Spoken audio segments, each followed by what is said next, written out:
What is up, everybody? Hey, if you don't know me, my name is Rick. I am your marketing guy, and today we're going to be talking about why I refuse to work on somebody's website without doing a messaging strategy first. Not only that, we're going to talk about 4 reasons why it's really important to do that messaging strategy first, and at the very end, I'm going to give you a bonus tip on how you can convert more traffic that comes to your website so that way people aren't just visiting it and then leaving, because I know how frustrating that is whenever you see all these people coming to your website but nobody is buying. So we're going to talk about that. So let's talk about this right off the bat. The first point I wanted to make is you need to understand who it is that you're talking to. It is hard to have a brand voice unless you know who you're talking to. Now, a lot of you who have a small business, you know that you're supposed to, you're probably pretty familiar with your customer because you work with them a lot, but you've never sat down and said, this is my customer. I'm not talking about necessarily going into like customer persona work or archetype work, which I think is extremely important, but we're understanding who your character is and what they actually want, right? And when I say character, I'm talking about your customer, because whenever we do our marketing, it's very important that we use a story form. And so the main character of the story is our customer. And this customer is the character, and this character has a want. So it's important that we understand what their want is. For example, I have a client who owns a barber shop, and whenever he was doing his rebranding and wanting to redo his voice, we were talking through who is your customer and who do they really want. And we realized something that was really interesting. His customer, it'd be really easy to say, is just a guy that wants a haircut. But that's not true. He wanted something a lot deeper than that. He wanted a barber shop that gave him a better experience. Because if you've ever gone to barbershops or tried to find a barber, it's rough. Either you go in and the music's too loud, the barber is awkward, they don't do a consistent good job. It's just not an enjoyable experience. So what he was really focusing on is he understood they don't just want a haircut, they want a really hospitable, welcoming, warm experience. That's really what they were looking for. And he's my barber, and it was easy because I was like, no, man, this is what we want. And he was like, yeah, that's true. And so it was just really great because now he gets to focus on what really sets him apart from his competitors is a great experience rather than just a good haircut. So it's important that we define what do they really want. If you own like an HVAC company, does your client really want the Air Blaster 3000 for an air conditioner? No. What they want is they want a comfortable house so that they can enjoy their family better, or that they can entertain or be hospitable to other people better, right? So we got to really understand what is that deep need that they're actually wanting from your product or service. So we need to define that first. And if we don't define that, it's really hard to speak to our customers on our website. So next, we don't define the problems. The famous philosopher Donald Miller says if you stop talking about people's problems, they're going to stop paying attention. We live in a world where it's hard to get attention. And one of the best ways that we can get attention is talking about the problems our customers are facing. Going back to my barber shop that I was talking about, one of the problems that his customers are facing, awkward barbershop experiences. What if a barbershop can guarantee that it's going to be a comfortable, hospitable experience? You'd be really interested in it, right? So we got to understand what are the problems. Now, with my clients, I typically sit down and there's 3 primary problems that we solve. Now, you might sell a ton of different things and say, Rick, we solve a lot of problems. Well, I would argue that you're solving a main problem, but it would take some time to kind of dig through that and what that is. But the main problem is what is actually getting in their way. Next is how are they feeling? Because if they're feeling frustration and your product or service can come in and fix the frustration, you're fixing a problem you didn't even realize you're fixing.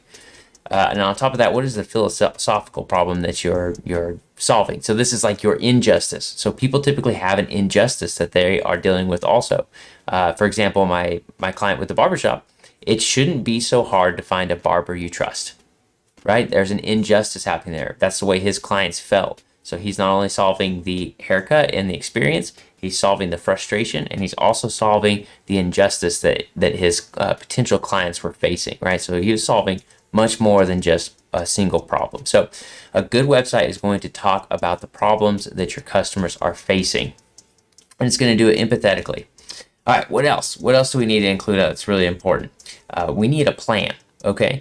All too often with clients I've seen, they want to have this really elaborate, in detail, problem solving piece of information on their website. And what happens is it ends up being so much information that people drop it. They don't care anymore because they're like, I'm not going to read all that. I don't understand.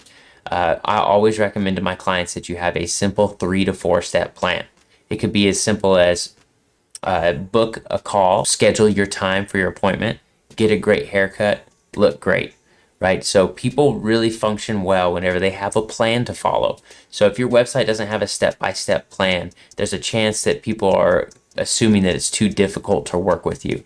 Now, I would sum it up into about a 30,000 foot view. For example, I have some friends who are realtors and they're like, Rick, there's 87 steps between selling a home and helping them buy a new home. And I'm like, I know it, but let's sum that up into 3 steps. I know it's difficult, but we want to make sure that people understand that we're going to take care of them and make sure that they're super happy. That's the most important thing you can be doing with those step by step. So be sure to have a 3 to 4 step plan, no more, no less.